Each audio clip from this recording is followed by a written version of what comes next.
तप्त उन्हाने भाजलेल्या वाळवंटात एक तहानलेलं हरिण भटकत होतं. त्याला दूरवर पाणी दिसलं आणि ते आनंदानं त्या दिशेनं धावू लागलं. पण जवळ गेल्यावर कळलं ते पाणी नव्हतंच, ते फक्त मृगजळ होतं. थोड्या वेळाने त्याला पुन्हा एका झाडाजवळ पाणी दिसलं. ते धावत तिथे पोचलं, पण तिथे झाडही नव्हतं, फक्त एक वाळलेला ओंडका होता. अशाच आभासांमागे धावत धावत ते हरिण थकून गेलं. तेवढ्यात एक उंट त्याला म्हणाला, रे मृगा, तू आभासांमागे धावत राहिलास. जर योग्य मार्गाने चालला असतास तर थोड्याच अंतरावर एक झरा सापडला असता.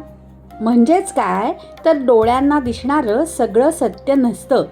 खरं तत्व पाहण्यासाठी ज्ञानचक्षु उघडावे लागतात.